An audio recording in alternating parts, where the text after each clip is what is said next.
Hello everyone, আসসালামু আলাইকুম। কেমন আছেন আপনারা সবাই? আলহামদুলিল্লাহ, আমি তো অনেক ভালো আছি। আশা রাখছি আপনারাও সবাই ভালো আছেন। একটু ধীরে ধীরে কথা বলবো, কারণ আমিনা বুড়ি উপরে ঘুমোচ্ছে। আমি নামাজ শেষ করেই চিন্তা করলাম ভিডিওটি করা খুবই জরুরি। আজকের যে ভিডিওর বিষয়বস্তু তা হচ্ছে, আমি আপনাদের সাথে নিয়েই কিন্তু 3 ধরনের মরিচের বীজ জার্মিনেটে রেখেছিলাম একই কাগজের ভিতর। তো আমি কিন্তু লিখে রেখেছিলাম যে কোনটার ভিতরে কোন ধরনের বীজ আছে চেনার জন্য। এখানে আছে আজা চারাপতিয়া, এখানে আছে ক্যাপসিকাম ফায়ার বাস্কেট, আর এটি হচ্ছে বুলেট চিলি। তো আমি আপনাদের সাথে নিয়েই যেহেতু জার্মিনেট করেছিলাম, তো জার্মিনেটের রেজাল্ট কি তা আপনাদের সাথে নিয়েই আমি শেয়ার করব। আমি জানি না যে কী অবস্থা, কোনো রুটিন হয়েছে কি না। তো ভাবলাম যে আমিনা বুড়ি ওঠার আগে যদি কোনো রুটিন হয়ে থাকে, পরবর্তী স্টেপটিও আমরা শুরু করতে পারবো। তো আজকে ভিডিওটি যারা নতুন দেখছেন, প্লিজ আপনারা প্রিভিয়াস ভিডিওটি দেখে আসবেন যে ফেব্রুয়ারি মাসের সহজ উপায়ে আমি কিভাবে মরিচ সিড মরিচের বীজ জার্মিনেট করেছিলাম। আমার নিজের লাগানো মরিচের বীজ আমি এবছর বানিয়েছি আমার লাভলি ভিউয়ার্সের জন্য। যারা এখনও পর্যন্ত ওয়েবসাইটটিতে যাননি, labonykitchen.co.uk/shop, সেখানে গেলে আমার নিজের হাতের লাগানো নিজের গার্ডেনের অর্গানিক সব ধরনের দেশীয় বীজ আপনারা পেয়ে যাবেন। তো 2023-এ আমি যে মরিচের বীজ করেছিলাম, সেই বীজ থেকে কিন্তু আমি এই দুটি জার্মিনেট করেছি, এটি আর এটি। আর আজা চারাপতিয়া, এটি হচ্ছে বিশ্বের সবচাইতে দামি মরিচের ভিতর একটি, যা হচ্ছে কুয়েত এবং ইরাকের যে শেখ থাকে, রাজা মহারাজারা, তারা হচ্ছে তাদের কারির ভিতর এই মরিচটি ব্যবহার করে। তাই এটি নাকি বিশ্বের সবচাইতে দামি একটি মরিচ, যার ফলন আমি এবছর করতে যাচ্ছি। বীজ জার্মিনেশনের সময় কিন্তু আমি এই কথাটি বলেছিলাম। তো প্লিজ সবাইকেই বলবো আমি স্লোলি কথা বলার জন্য, আপনারা কেউ কিছু মনে করবেন না। সবার আগে আমরা আমাদের বুলেট চিলি যেটি, সেটি বের করব যে এটার কি অবস্থা। তারপর আমরা একে একে সব বের করব, কারণ একসাথে বের করলে আমরা কিন্তু মিক্স আপ করে ফেলবো। আমি যেহেতু লিখে রেখেছি এটি বুলেট চিলি, তাই সবার আগে আমি এটিই বের করছি। দেখি যে কি অবস্থা। শুকুর আলহামদুলিল্লাহ, এই যে দেখুন আমাদের বুলেট চিলির বীজ থেকে কিন্তু রুটিং হয়ে গেছে, তার মানে বীজের কোয়ালিটি ওয়ান্ডারফুল। তো এখন আমরা এটিকে ঠিক এই পাশে রাখবো যেন আমরা বুঝতে পারি। এরপর আমরা বের করব ক্যাপসিকাম ফায়ার বাস্কেট, যেটি আমার গার্ডেনে আপনারা দেখেছিলেন 2023-এ। লম্বাটে একটু হয়, হলুদ এবং পার্পেল মিলানো যে মরিচ, সেটি। তো এটির কি অবস্থা দেখি। এই দুটিই কিন্তু আমার নিজের বীজ, যা আমি আমার জন্য এবং লাভলি ভিউয়ার্সের জন্য করেছি। শুকুর আলহামদুলিল্লাহ। এই তো দেখুন, কই রে বাছাদন, এই যে এখান থেকেও দেখুন সবগুলি বীজ থেকে জার্মিনেট হয়েছে, এখনও হচ্ছে। এই যে দেখুন। সো এটি ক্যাপসিকাম ফায়ার বাস্কেট, আর এটি বুলেট।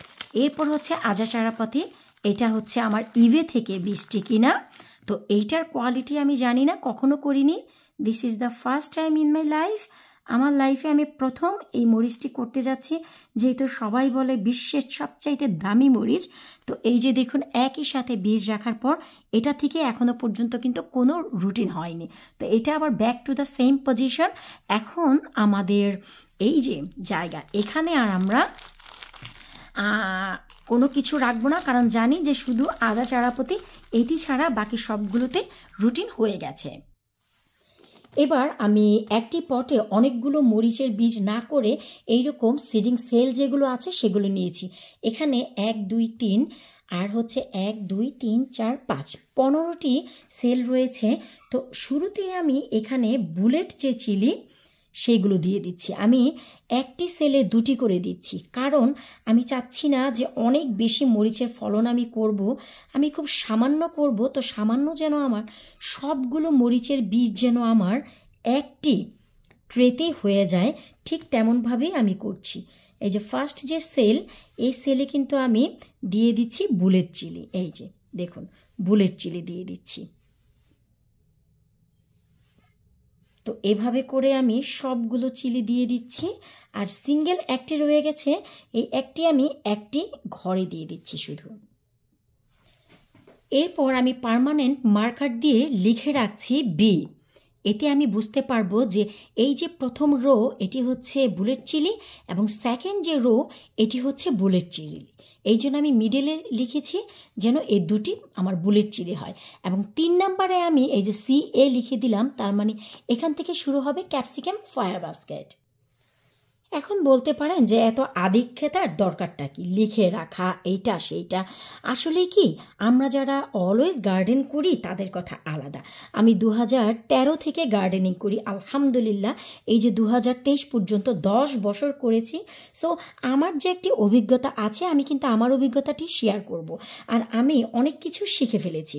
কিন্তু যারা একদম নূতন, কিছুই জানে না, তাদের জন্য আসলে এত কিছু এত সেফলি সব কিছু করা যেন তারাও খুব চমৎকারভাবে স্টেপ বাই স্টেপ সব কিছু করতে পারে।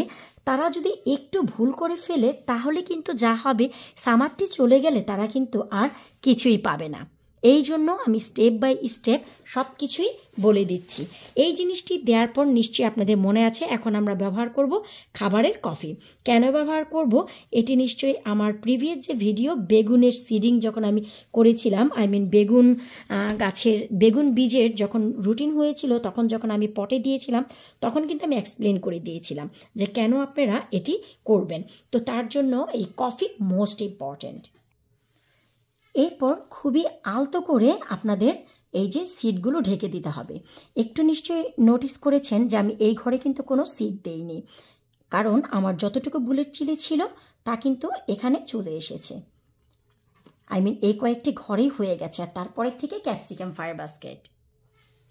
এই তো অল্প অল্প করে মাটি দিয়ে আমার কিন্তু সবগুলো ঘর একেবারেই কভার করা হয়ে গেছে। এবার শেষ যে কাজ সেটি হচ্ছে আমাদেরকে এই যে পানির স্প্রে করতে হবে। ততটুকু করতে হবে যতটুকু করলে মাটিগুলো একেবারে ডাম্প হচ্ছে। এমন নয় যে একেবারে ঢেলঢেলা পানি দিয়ে আমরা সাগর বানিয়ে ফেলবো। তো এই যে আমাদের যেখানে যেখানে বীজগুলো দিয়েছি সেখানে সেখানে এই যে দেখুন আমি পানি দিয়ে দিচ্ছি। তো আমি নিজেই জানি যে আমার কোন কোন ঘরে এই যে সিডিংগুলো রয়েছে। শুকর আলহামদুলিল্লাহ। এই যে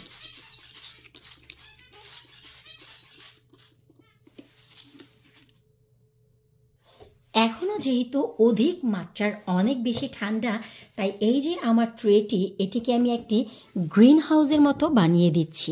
নিচে একটি ট্রে, উপরে আরও একটি ট্রে দিয়ে এই যে দেখুন চমৎকারভাবে কিন্তু আমার গ্রিন হাউস হয়ে গেছে। এই যে সমস্ত সব কিছু কাজ কমপ্লিট। এই তো আমার ছোট্ট মরিচের গ্রিন হাউস একদম রেডি। দেখতেই পাচ্ছেন কতটা সিকিউরভাবে আমি বীজগুলো লাগিয়েছি। তো আপনারা যদি চান ঠিক এইরকম করেই কিন্তু গাছ লাগাতে পারেন। আপনাদের সবাইকে অসংখ্য ধন্যবাদ ভিডিওটি শুরু থেকে শেষ পর্যন্ত দেখার জন্য। যারা প্রথম পার্টটি দেখেননি কিভাবে আমি মরিচের বীজ জার্মিনেট করেছি, এই ভিডিওর নিচে লিঙ্কটি থাকবে, আপনারা দেখে আসবেন। আর কতদিন পর আমার এই রুটিন করা এই যে রুট হয়েছে, রুটিন করা সিড থেকে বীজগুলো থেকে গাছ বের হচ্ছে, অবশ্যই এর একটি ভিডিও খুব শীঘ্রই নিয়ে আসবো। আর কফি দেওয়ার কারণে গাছের কোনো ক্ষতি যে হবে না, ফাঙ্গাসাইড থেকে মুক্তি পাবে, তারও প্রমাণ আমি দেব। আর এবছর মরিচের ফলন অনেক কম করব, শুধু একেবারেই যারা নতুন তাদের জন্য স্টেপ বাই স্টেপ আমি জার্নিটি করে যাচ্ছি। 2024 ওরাল্লা 2024 যেন একেবারেই নতুন তারা যেন স্টেপগুলো ফলো করে তাদের গার্ডেনে অনেক মরিচের ফলন করতে পারে। আর এবছর আমি কিন্তু নাগার কোনো ফলন করব না, নাগা মরিচের। কেন?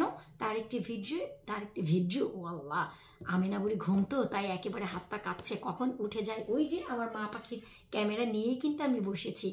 তো আমি কেন নাগামরিচের ফলন এবছর করব না, আমি এর একটি ভিডিও খুব শীঘ্রই নিয়ে আসব। তবে হ্যাঁ, নাগামরিচের যত্ন, খাদ্য স্টেপ বাই স্টেপ আমি আপনাদের সাথে 2024 শেয়ার করব। এখন বলতে পারেন নাগামরিচের ফলন না করে যত্ন, খাদ্য এটা কিভাবে সম্ভব, এবং পোকার হাত থেকে বাঁচানো সেটাও সম্ভব কিভাবে, পরবর্তী ভিডিও অবশ্যই দেখবেন। তার জন্য যারা একেবারেই নতুন, চ্যানেলটি সাবস্ক্রাইব করতে একেবারেই ভুলবেন না। যেতে যেতে অবশ্যই লাইক, কমেন্ট, শেয়ার তো অবশ্যই করবেন। এতে করে নতুনদের অনেক কিছু জানার এবং শেখার সুযোগ হবে। বিদায় নিচ্ছে আজকের মতো। আল্লাহ হাফিজ।